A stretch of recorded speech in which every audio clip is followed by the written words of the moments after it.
It is also a very strong oxidizing agent for metals, non-metals as well as for metalloids.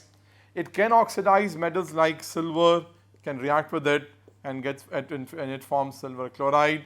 It can oxidize aluminium like metals to form AlCl3. It can oxidize non-metals like phosphorus, chlorine forms PCl3.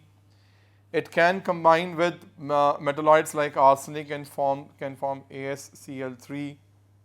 It can combine with non-metal like hydrogen and can form HCl.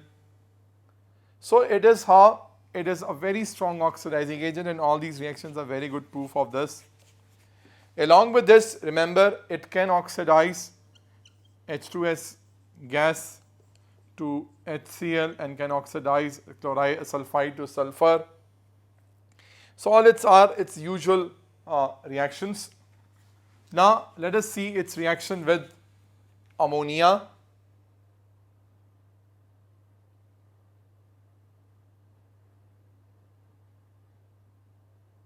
Let us see its reaction with ammonia. With ammonia, it shows two types of reactions. If ammonia is in excess, it forms mainly ammonium chloride and forms nitrogen gas, whereas if with ammonia chlorine itself is in excess, it forms NCl3 and HCl. So this is how these two reactions are different. If ammonia is in excess, ammonium chloride and nitrogen is formed, and if chlorine is excess, NCl3 nitrogen trichloride and HCl is formed. Similarly, with alkaline solutions or with NaOH, it shows two types of reaction. If the NaOH is cold and dilute, what we find is we get NaCl and NaOCl plus H2O. This is what is called sodium hypochlorite and sodium chloride. It's a disproportionate reaction, whereas the same chlorine with hot and concentrated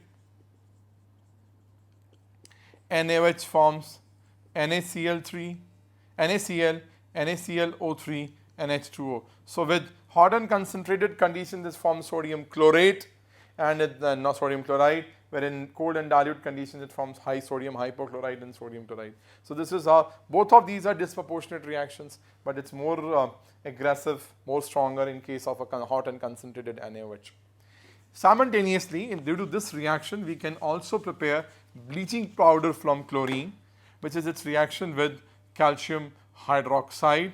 Now when what we find is chlorine gas is reacted with calcium hydroxide or lime water, it forms CaCl2 and CaOCl twice and H2O. See, this is calcium hypochlorite, and the mixture of this calcium hypochlorite with calcium chloride and with small amount of calcium hydroxide in it, together these three are called, what we call them as bleaching powder, which is a very strong oxidizing, commonly oxidizing agent. We mainly use for clearing floors and in swimming pools, etc., germicidal and fungicidal. So this is how it can be used for this even purpose. Then we have one more reaction of chlorine, like in which we know it reacts with organic compounds, like if we are having any unsaturated, I'm talking about with hydrocarbons. Yes, if we are having like any unsaturated hydrocarbon like this ethene gas, chlorine reacts with it, shows an addition reaction and form CH2Cl and CH2Cl vicinal dichloride. So these are its usual reactions. It's a very important gaseous compound, molecular species, which is mainly used for all these form like preparation of bleaching powder as a very common bleaching and oxidizing agent. It is also used as in the synthesis of many other compounds. So these are all about the chlorine gas molecule.